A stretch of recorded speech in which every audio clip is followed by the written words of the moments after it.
Bonjour à vous et bienvenue sur cette nouvelle vidéo consacrée au soleil des platistes.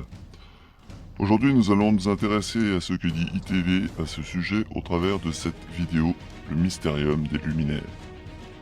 Alors attention, la vidéo dure un bon bout de temps, moi ici je ne vais m'intéresser qu'à la partie concernant le soleil. Allez, c'est parti. L'une des choses les plus remarquables dans le mystérium des luminaires est ce que l'on appelle le Soleil, une source sensationnelle et énigmatique de véritables cycles, de véritable énergie, de véritables merveilles. Il n'y a rien de nouveau sous le Soleil. La vérité est unique et éternelle. Le Soleil est l'émetteur central de chaleur et de lumière donnant la vie. Il a bien dit émetteur central ? Deviendrait-il héliocentriste? Non, sa langue a probablement fourché, à moins que ce ne soit son cerveau. Seul un idiot peut prétendre le connaître. Donc là il annonce sa couleur, soit il est idiot, soit il ne comprend pas ce qu'est le soleil. Pourquoi fait-il cette vidéo alors?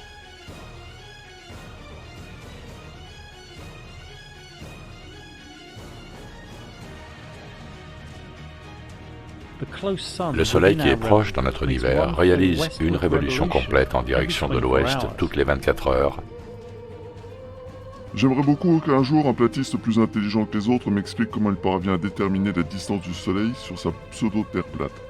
Valdec a déjà tenté l'expérience en 2017, mais il n'en a jamais accepté les résultats qui prouvaient que la Terre était bien sphérique. Il s'est relancé dans l'expérience en janvier 2020, nous sommes en juin 2020 et malgré ces fanfaronnades, on attend toujours les résultats. Les scientifiques, les vrais, ont très tôt imaginé des méthodes pour mesurer cette distance. Méthodes toutes valides mais souvent impossibles à mettre en application du temps de leur inventeur par manque de moyens de mesure assez précis. Par cercles excentriques graduellement accélérés jusqu'au tropique du Capricorne pendant le solstice d'hiver.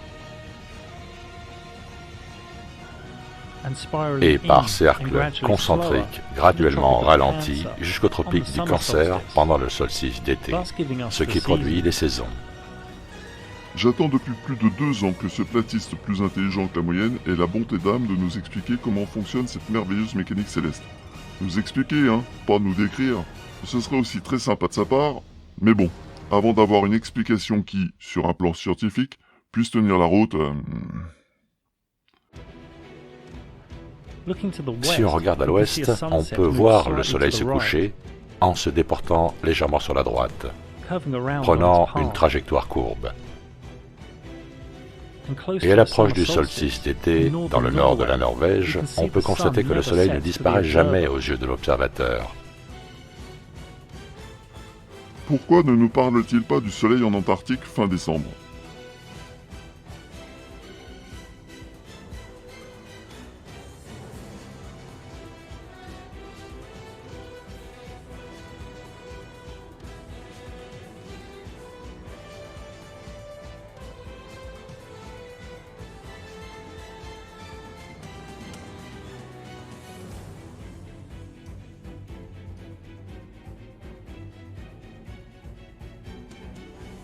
Parce que ça prouve que sa Terre plate est une ineptie.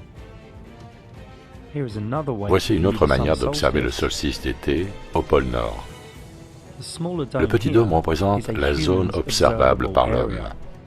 Le grand dôme, lui, peut être représenté comme un ciel plat, mais ceci reste inconnu. Voici une autre manière de présenter l'équinoxe. J'adore voir les platistes utiliser ce site internet pour nous expliquer leur Terre plate. C'est la preuve évidente que ces gens-là ne vérifient jamais leurs sources, ou qu'ils tentent malgré tout de nous refiler une information qu'ils savent véroler. Voyons d'entrée ce que dit Walter Bislin qui a créé cette page. Voici un modèle interactif de la Terre plate qui lui peut expliquer le lever, le coucher du soleil, le lever de la Lune, le coucher de la Lune, les phases de la Lune, la rotation apparente de la Lune, la position du soleil sur l'équinoxe, les saisons, les éclipses solaires et lunaires, les traînées d'étoiles, 24 heures de jour ou de nuit au pôle Nord et en Antarctique, les pôles célestes, pourquoi les gens du sud de l'équateur peuvent voir les mêmes étoiles tourner dans le sens des aiguilles d'une montre autour d'un seul pôle céleste en même temps sur différents continents, Mais le modèle a encore quelques défauts insolubles. Maintenant, allons voir ce qu'il dit un peu plus bas sur cette page. Avis aux platistes, le lien est dans la description, et pour faire dérouler la page, il faut utiliser la molette de la souris. Avec le modèle Flat Earth Dome, je voulais montrer que les aspects géométriques et physiques des événements et des observations célestes, contrairement aux événements temporels cycliques, ne peuvent être dérivés que du modèle héliocentrique. De plus, le modèle montre que les observations ne peuvent être expliquées que par une forte flexion de la lumière. Une forte flexion de la lumière. Une explication, mesdames et messieurs les platistes? Votre silence est très expressif. Continuons. Passons sur la liste des problèmes liés au modèle de la Terre plate qui est longue comme le bras et allons directement à la conclusion. Certaines observations comme les positions des constellations, du Soleil, de la Lune et des étoiles ainsi que le lever, coucher du Soleil, de la Lune peuvent être expliquées sur un modèle de Terre plate si nous autorisons une forte flexion de la lumière d'une manière spécifique et restreignons les observateurs au niveau de la mer. Même la date des éclipses peut être prédite à partir de ce modèle. Mais les observations telles que le pôle céleste sud, les phases de la Lune et son orientation, et rotation apparente ainsi que la trajectoire de l'ombre de la Lune sur les éclipses solaires ne peuvent être calculées à partir du modèle de la Terre plate, car vous avez besoin des tailles et des orbites correctes du Soleil, de la Lune et de la Terre pour calculer ça. La troisième dimension essentielle est perdue si vous supposez un dôme sur la Terre plate, où le Soleil et la Lune sont proches et petits. Les observations autres que du niveau de la mer ne peuvent pas correspondre à la réalité. Il n'y a aucune explication ou modèle scientifique qui puisse expliquer physiquement pourquoi et comment la lumière est courbée selon les besoins de ce modèle de Terre plate. Il n'est pas possible de dériver un modèle de flexion légère qui fonctionne pour n'importe quelle altitude. Enfin et surtout, la Terre plate ne représente pas les formes et les tailles réelles des continents. Cela ne peut jamais être accompli. Une sphère 3D comme l'est réellement la Terre ne peut jamais avoir une surface similaire à sa projection plate. C'est géométriquement impossible. C'est la raison pour laquelle une sphère est différente d'un avion en premier lieu, car leurs surfaces ont des courbes différentes. Ils ne peuvent jamais correspondre globalement. Vous ne pouvez faire que de petites projections de cartes à plat de la surface du globe qui ne sont pas trop déformées pour être utiles pour trouver des endroits locaux. Mais vous ne pouvez jamais mesurer avec précision des distances réelles à partir d'une projection de Terre plate. La navigation mondiale doit utiliser et a toujours utilisé des systèmes de coordonnées sphériques, comme le modèle WGS84 actuel utilisé par le GPS, les systèmes de navigation des avions et Google Earth. Voilà. Pour nous expliquer la Terre plate, cet idiot nous montre un site internet qui explique que la Terre plate est impossible. Et pourtant, malgré cet avertissement visible comme un nez de clown sur le visage de la Joconde, nos platistes ont oublié cette étape. Inutile de préciser que je ne crois pas ici à la thèse de la maladresse, de la distraction ou autre manque d'intelligence. Toujours plausible mais difficile à démontrer. Non, il ne s'agit ici que d'une tentative grossière de manipulation pure et simple. Ces types sont à ce point incapables de faire coller les observations avec leur modèle de la Terre plate qu'ils n'hésitent pas un instant à détourner les preuves de leur ineptie pour accréditer leur modèle bancal. Autant se faire sauter la cervelle au canon de 75.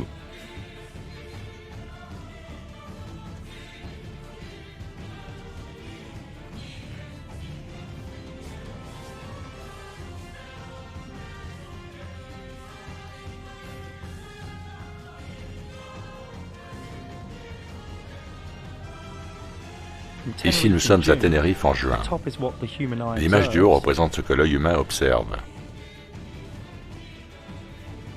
Et l'image du bas est ce qui se passe réellement.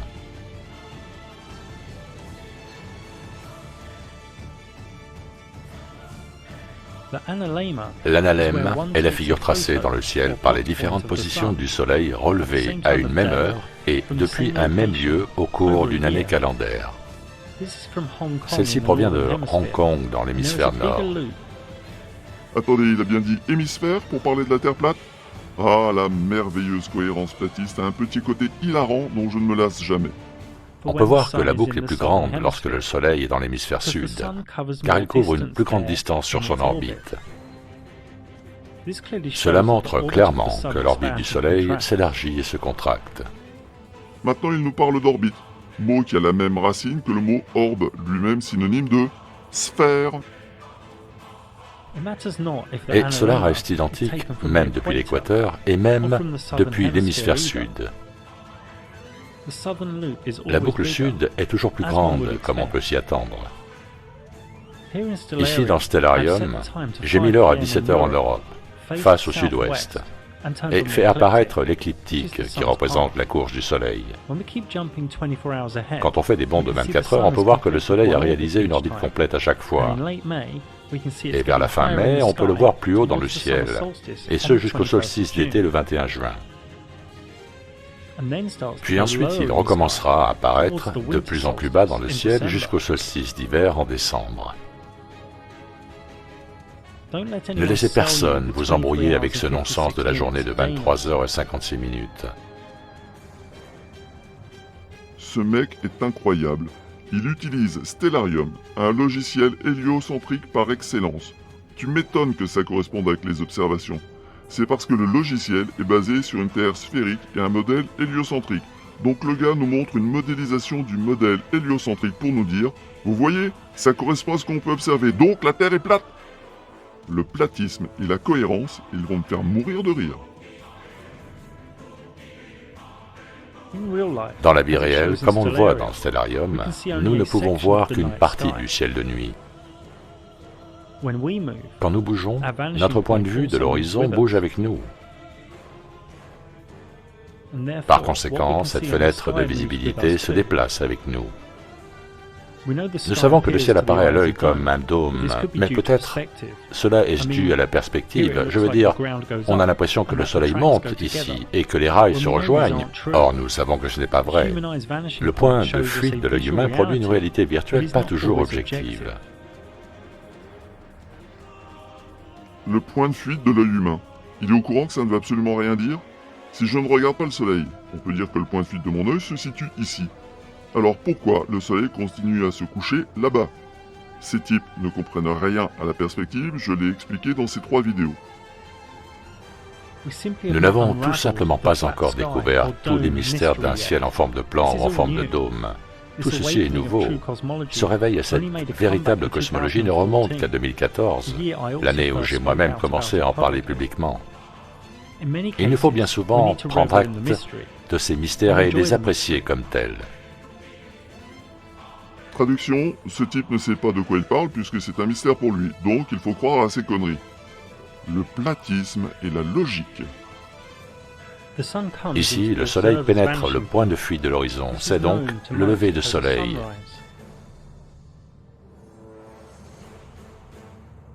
Là, le soleil quitte le point de fuite de l'horizon, c'est donc le coucher de soleil. Donc maintenant, c'est le point de fuite de l'horizon, plus celui de l'œil humain. Faudrait savoir, platisme et cohérence. Juste une question. Sur l'horizon, il se situe où, le point de fuite? Ça dépend de là où tu regardes. Donc ça dépend de l'observateur, pas de ce qui est observé. Mais alors là, pourquoi le point de fuite n'est pas sur l'horizon? Parce que ça dépend des lignes du bâtiment, pas de l'observateur. Et les platistes, vous êtes certains de continuer à vouloir expliquer les couchers de soleil, les bateaux qui disparaissent par la coque à l'horizon par des pseudo-lois de la perspective que vous n'êtes pas fichus de citer?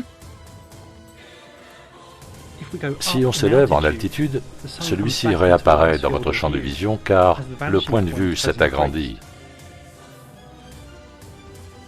Le point de vue s'est agrandi. Notre platiste intelligent peut-il nous expliquer ce qu'est un point de vue agrandi? Ici, nous avons 2 explications possibles. La courbure de la Terre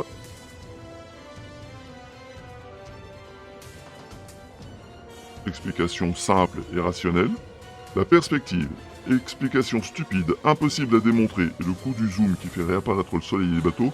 Essayez un jour et vous comprendrez à quel point les platistes sont des idiots. Et pourquoi n'a-t-il pas zoomé sur le soleil pour le faire réapparaître? Quand le soleil se couche au Japon, il est à son zénith à Madagascar, et est aussi en train de se lever en Floride. Une trigonométrie approximative nous indique que le soleil se trouve entre 2000 et 4000 miles de la surface terrestre. Trigonométrie approximative? Pour un modèle approximatif. Alors, comment dire calmement? Il se fout de nous ou quoi? Non mais c'est quand même incroyable cette connerie. Il nous montre un triangle rectangle censé représenter Madagascar, Floride pour la base, la hauteur du soleil au-dessus de Madagascar pour le petit côté. Il fait varier la hauteur du soleil en faisant glisser un curseur de manière aléatoire, et fier de sa démonstration, il nous vend la hauteur du soleil entre 2000 et 4000 miles de la surface. Mais comment il calcule ça? Mystère et boule de gomme. Je te le dis, alors tu dois me croire. Quant à sa trigonométrie approximative, excusez-moi du peu, mais un résultat qui varie du simple au double. Ce n'est plus de la trigonométrie approximative, c'est du pifomètre en pleine crise de sinusite. Alors, petit cours de trigonométrie précise. Voici le triangle que nous montrait ITV. F pour Floride, M pour Madagascar et S pour Soleil. Et l'angle alpha qui nous intéresse ici. La tangente de l'angle alpha est égale au côté opposé divisé par le côté adjacent, soit SM divisé par FM, ou 4000 divisé par 9000, ce qui nous donne une tangente de 0,444, soit un angle alpha de 23,9 degrés. Maintenant prenons l'autre extrémité de la fourchette fournie par ITV avec un soleil à 2000 miles d'altitude. Ici, la tangente alpha est égale à 2000 divisé par 9000, soit 0,222, ce qui donne un angle alpha de 12,5 degrés. Donc, d'après ITV, lorsque le soleil se lève en Floride, il est au minimum à une hauteur apparente de 12,5 degrés au-dessus de l'horizon. Comment est-ce possible? N'est-il pas supposé apparaître sur l'horizon? Mais oui, suis-je bête, c'est à cause de la perspective miraculeuse de la Terre plate. Mais alors comment peuvent-ils mesurer l'angle alpha qui leur permet de calculer la hauteur du soleil? Allez messieurs, bon courage pour trouver la solution. Spoiler alerte, il leur est impossible de déterminer de manière fiable la hauteur de leur soleil. De toute façon, essayez de prendre des mesures de 3 points éloignés à un instant T et vous verrez que le soleil sur Terre plate est impossible à localiser. N'est-ce pas Valdec? Cela en considérant qu'il s'agisse d'un objet agissant selon les règles acceptées de la physique, ce qui pourrait ne pas être le cas. Il en a encore beaucoup des blagues comme celle-là?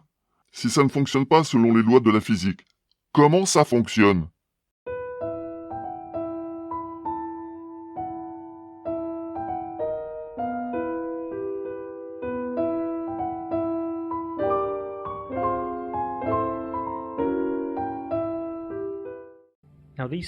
Ces couchers et levées de soleil nous apparaissent souvent de tailles différentes. Cela est dû à l'une ou plusieurs des choses suivantes.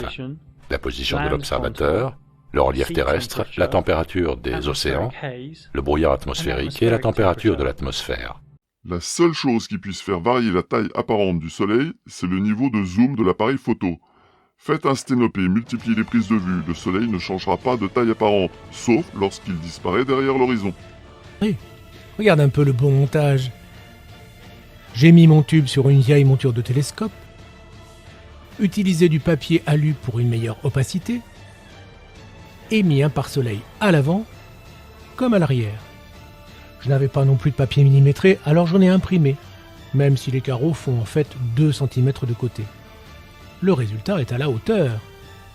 Jeudi soir, à 19h52, peu avant le coucher du soleil. Le soleil occupe un carreau. Samedi matin, à 8h26, oui, il pleuvait vendredi. Et samedi, à 14h05. Donc à quelle altitude se trouve notre soleil?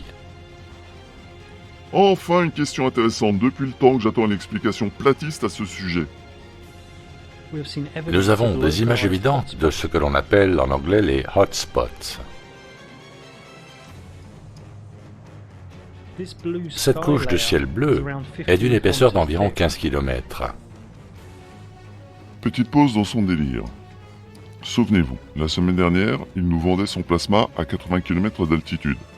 Mais bon, cette vidéo-ci est plus ancienne que celle que nous avons étudiée la semaine dernière, peut-être a-t-il fait de grandes découvertes scientifiques depuis lors.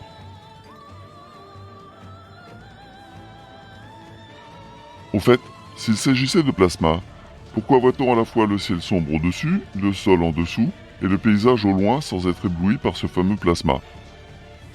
Peut-être parce que John Doe ne se fatigue jamais à vérifier si ce qu'il dit a le moindre sens, pourvu que ses pigeons soient prêts à payer pour l'entendre raconter ses idioties.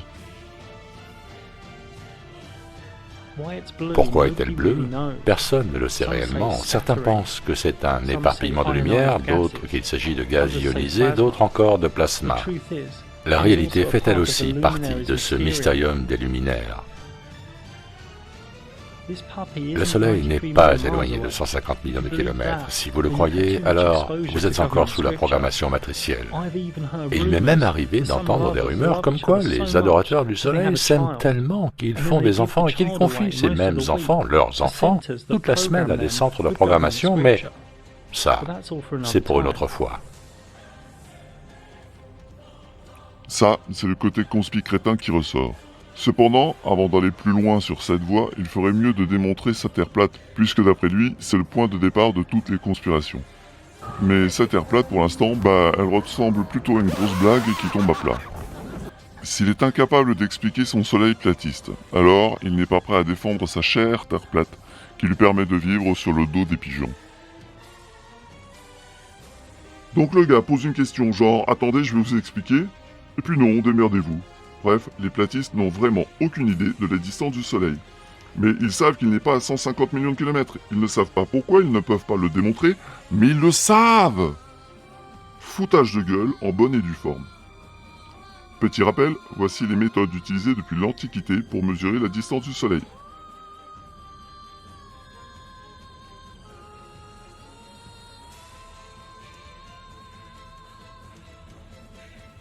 Pour enterrer définitivement cette ineptie de coucher de soleil en perspective, je vous propose d'aller voir cette vidéo, ainsi qu'une petite démonstration. Voici une Terre plate avec l'équateur et les deux tropiques. Voici Nancy, et voici une ligne qui représente midi, heure solaire à Nancy. Bien, voyons maintenant les heures de lever et de coucher du soleil le 21 juin. La durée du jour est de 16 heures sur 24. Sachant que le soleil est censé parcourir 360 degrés en 24 heures, il en parcourra 240 de son lever à son coucher, soit 120 degrés avant midi et 120 degrés après midi. Sachant en outre qu'il est supposé se trouver au-dessus du tropique du Capricorne le 21 juin, nous pouvons dire qu'il se trouvera ici lorsqu'il se couchera pour moi qui suis à Nancy. Bien. Voyons maintenant ce qui se passe le 21 décembre. Durée du jour à Nancy, 8h07, que nous arrondirons à 8h. Le soleil parcourra donc un arc de cercle de 120 degrés, entre son lever et son coucher, soit 60 degrés avant midi et 60 degrés après midi. Sachant que, d'après nos platistes, il est supposé se trouver au-dessus du tropique du Cancer ce jour-là. Nous pouvons donc le situer ici, lorsqu'il se couchera le 21 décembre pour les Nancéens. Jusque-là, rien de bien compliqué, alors corsons un peu les choses. Voici projeté au sol la distance entre Nancy et le Soleil lorsqu'il se couche le 21 juin. Voici maintenant la distance Nancy-Soleil lorsqu'il se couche le 21 décembre. Il est plus proche de Nancy le 21 juin que le 21 décembre, donc géométriquement plus haut dans le ciel, et pourtant il se couche quand même. Et ils expliquent ça comment, les platistes, avec leur perspective magique? Allez, comme je suis toujours sympa, je leur offre encore de l'aide pour y réfléchir. Le Soleil n'a pas d'éruption. Le Soleil n'a pas d'irruption. Et voilà, il passe à la trappe des années d'observation du Soleil, comme ça, juste parce qu'il n'a pas la bonne vidéo à nous montrer.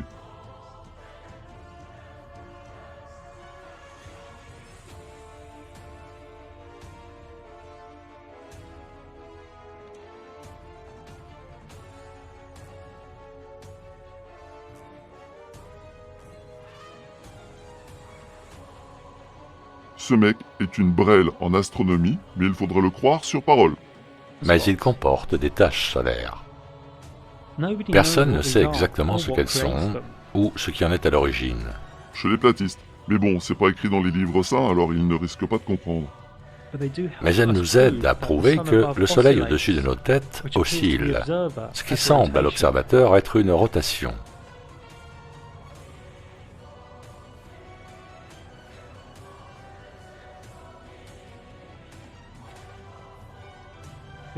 La lumière du Soleil produit en effet beaucoup d'effets irrationnels, quasiment impossibles à décrypter logiquement.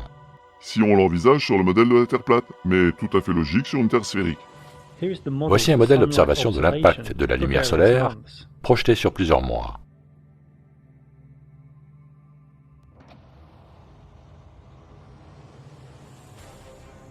Cette lumière, quel que soit le moment, n'apparaîtra jamais la même à deux observateurs différents.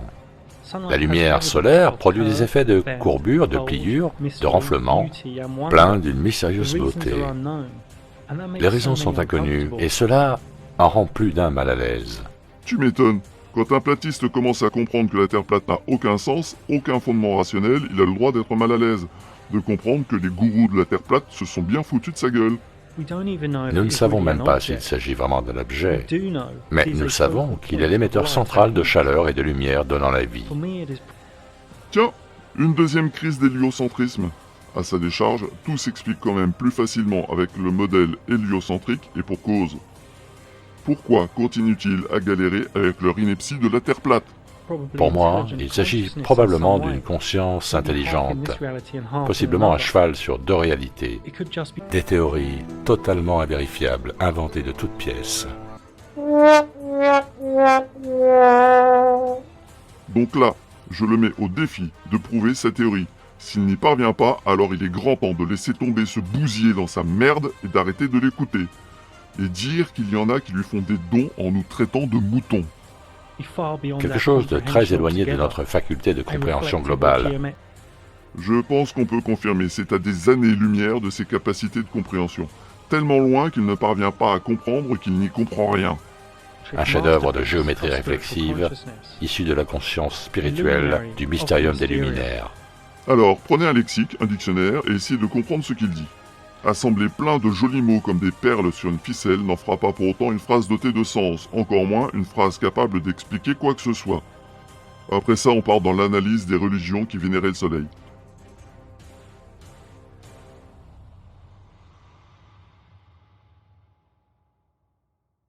D'ici là, n'oubliez pas,